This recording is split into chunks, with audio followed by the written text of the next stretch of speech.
एक सबसे बड़ी भूल अज्ञानता के कारण हमारे ये लगी हुई है कि हम देखते हैं अमुक व्यक्ति ना कोई कभी परमात्मा को याद करता है और ना कोई ऐसा धर्म कर्म करता है, सारा दिन अपना मस्ती में रहता है, गोटी लगाता है, और फिर भी उसको सारे सुख प्राप्त हैं, परिवार भी ठीक है, बच्चे भी ठीक लाइन पर लगे हुए हैं और सब संतान भी है, पोता पोती सब कुछ है। और एक भक्त है, वो सब भक्ति भी कर रहा है, दान धर्म भी करता है, सत्संग में भी आता है, और उसको फिर भी कोई ना कोई ठूठा होती रहती है, कोई ना कोई कष्ट घेर ही लेता है। अब बगैर ज्ञान के, बिना ज्ञान के प्राणी यहाँ मार खा जाता है। वो ये सोच बैठता है क्या फायदा इस भक्ति का, ये व्यक्ति सामने वाला कभी राम नाम लेता नहीं, कोई धर्म नाम की चीज ये जानता नहीं, इसको सारी सुख प्राप्त है और हम सब कुछ कर रहे हैं, फिर भी कोई ना कोई दुख आ ही रहा है। तो पुण्यात्माओं, इस ज्ञान को आधार बनाकर जीना जो भगवान ने बताया है। उस प्राणी जो सुखी है कभी भगवान याद करता नहीं, ना कोई धर्म करता है, शराब भी पीता है और भी सारी बकवाद करता है, और फिर भी आपको सुखी नजर आता है। उसकी पूर्व जन्म की बैटरी चार्ज है और वो घनी चार्ज कर रहा है, पिछले जन्मों में घने पुण्य दान किए हुए हैं।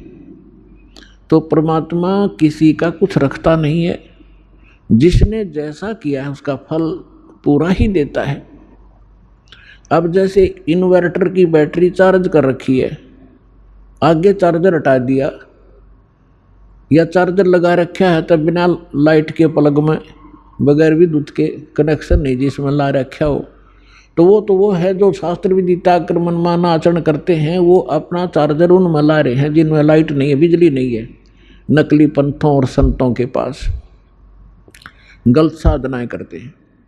और जो बिल्कुल नहीं लगा रही चार्जर, साधना करते ही नहीं, वो फिर भी सुखी हैं, तो वो बैटरी चार्ज है उनकी। और जो नकली स्थान पर प्लग जिसमें बिजली है नहीं उसमें प्लग लगाए बैठे हैं और वो अभी सुखी महसूस करते हैं अपने आप को, क्योंकि उनकी भी बैटरी अभी चार्ज है, लेकिन वो चार्जर ठीक नहीं है। और जो नहीं लगा रहे वो भी ठीक नहीं है। जब तक उनके पूर्व जन्म के पुण्य चलेंगे तब तक तो वो सुखी नजर आएंगे, और जब शुरू होगा पाप का दौर, कैर पे कैर टूटेंगे उनके समझ में नहीं आओगी अब बन क्यों कर गई, हमारे साथ क्या बन गई। तो भक्तों को इस बात को ध्यान रखना चाहिए कि परमात्मा, यदि आपको कोई कष्ट भक्ति करते करते भी हो रहा है, एक आध अनजान भक्त कहता है जी मैंने पाठ भी करा दिया, ज्योत भी बोल दी, सारा भक्ति भी कर रहा हूँ, 1 साल हो गया है और फिर भी मुझे ऐसा हो गया, मेरी भैंस मर गई, कोई लाभ नजर आ नहीं रहा। अरे भले आदमी, यह भी कोई बात कही आपने, तो बिना समझ का आदमी ये बात कर सकता है व्यक्ति। जैसे सर्दी के मौसम में आपको सलाह दी गई अपने माता पिता के द्वारा, बेटा स्वेटर पहन लो, जराब पहन लो, जूते पहन लो, और सर्दी ज़्यादा है, अब जराब भी पहन रखी है, जूते भी पहन रखे हैं, कमीज मोटा पहन रखा है और स्वेटर भी पहन रखी है, और फिर भी सर्दी महसूस हो रही है। तो क्या वो बच्चा ये कहेगा कि मैंने सारा कुछ पहन रखा है फिर भी सर्दी लग रही है, इन्होंने क्या बचाव किया मेरा। अपने आत्माओं, कई भक्त अनजान कहते हैं मुझे कोई लाभ नहीं हुआ, मैं तो भक्ति ही छोड़ दूंगा।